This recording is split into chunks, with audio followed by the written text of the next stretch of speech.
My brother said, let's get rid of the useless people in the family, and you'll be the first. My parents laughed. The only thing you're good for is the money you bring home. I took a deep breath and said, great. In that case, start packing your bags, because this house is mine. My name's Ethan Walker, I'm 31, and I've worked myself into the ground for years. 60-hour weeks as a construction project manager, making around $8,500 a month. 3 years ago, I bought the house I'd always dreamed of. 4 bedrooms, 3 bathrooms, a pool, and a backyard that looked straight out of a magazine. Every inch of it came from my sweat, my late nights, and every ounce of energy I had left after work. Then one afternoon, my parents showed up on my doorstep. My dad, Rick, was 58, and said he'd retired early because of health issues. My mom, Linda, gave me the same line. My younger brother, Brandon, never lasted more than 6 months in any job he got. The rent went up again, Dad said, looking exhausted. We can't afford it anymore. You've got this big place all to yourself. Maybe we could stay here for a bit, just until we find something. I should have said no, but they were family. So I said, 6 months, that's it, they promised. 2 weeks later, I came home to find them lounging by the pool, drinks in hand, while the kitchen looked like a war zone. The utility bills skyrocketed. Electricity from $180 to $420, water from $90 to $210, groceries from $400 to $100 a month. I asked if they could help with the expenses. We don't have any extra money, Dad said without hesitation. And Brandon? Still unemployed. He barely looked up from his video game when I asked if he'd been job hunting. That's when the comments started. Ethan's always working, Mom would say. He doesn't know how to enjoy life. We do. 6 months turned into a year. When I finally asked, so, when are you planning to move out? Dad said, why would we? We're comfortable here. We're family, Ethan. You shouldn't be keeping tabs. I felt trapped, guilty for wanting my own space, angry for being treated like a stranger in my own home. Then came the breaking point. After a brutal 80-hour week, I got home late one night. I walked into my bedroom and froze. My furniture was gone. All of it. In its place were my parents' things. Bed, dresser, pictures. My clothes were stuffed in boxes in the guest room. I went downstairs, shaking. What the hell did you do? I demanded. Dad didn't even look guilty. We decided we needed the master bedroom, he said casually. It's bigger. We're 2 people. It just makes more sense. Mom added, don't be childish, Ethan. It's just a room. No. It was my room, in my house. I didn't say another word. I went upstairs, locked myself in the guest room, opened my laptop, and logged into my savings account. Balance, $47,850, money I'd been saving for an investment property. I refreshed the page, $12,320. I refreshed again, same number. My chest tightened. Transaction history, 3 days ago, a transfer of $35,530 to an account I didn't recognize. I went downstairs, heart pounding. Who touched my savings account? Dad didn't even look up from the TV. Brandon needed capital to start his business, he said, like it was no big deal. It's a family loan. I didn't authorize that, I snapped. You're so selfish about money, Mom said. You make good money, you'll earn it back. It took me 3 years to save that. Brandon will pay you back once the business takes off, Dad replied. What business? I turned to my brother. An electronics store, he muttered. With who? A friend. You don't know him. You have no business plan, I said. I don't owe you an explanation, he shot back. Dad already approved the loan. It wasn't a loan, I said through my teeth. It was theft. Dad stood up. Watch your mouth. We're family. What's yours is ours. No, I said quietly. What's mine is mine. I earned it. Mom jumped in. We gave you a roof when you needed one. I gave you a roof, I said. This house is in my name. Technicalities. Dad waved it off. You're thinking like a lawyer. We're talking about family. I went upstairs and called the bank. Sir, the rep said, the transfer was authorized with your password and security code. I didn't authorize anything, I said. Does anyone else have access to your information? I thought of my laptop.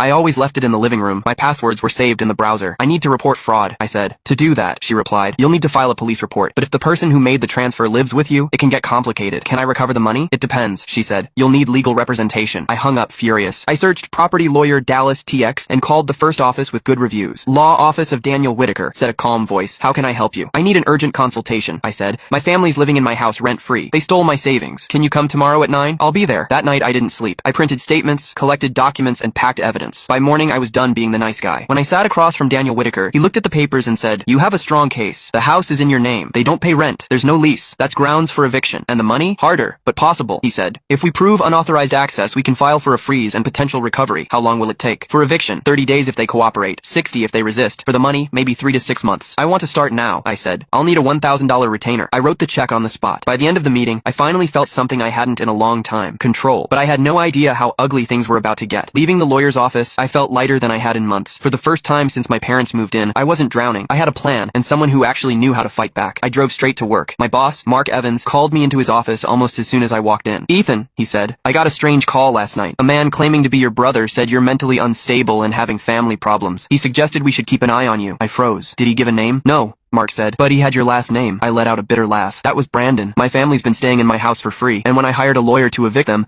they started trying to sabotage me. Mark leaned back in his chair. Do you need some time off? No, I said. If I stop working, I'll lose my mind. But if he calls again, please report it as harassment. You've got my support, he said firmly. Don't let this break you. That night, as I was reviewing blueprints in my office, a text popped up from an unknown number. We know you hired a lawyer. Big mistake. You'll regret betraying your family. I took a screenshot and forwarded it to Daniel, my lawyer. He replied almost instantly, keep every message. They'll help us in court. The next day, the court messenger arrived at my house with the official eviction notice. And if you don't want to wait for part 2, you can watch the full story on my YouTube channel. Just tap share, then more, and click the YouTube link here on my profile. or search for the channel Cooper Reddit on YouTube.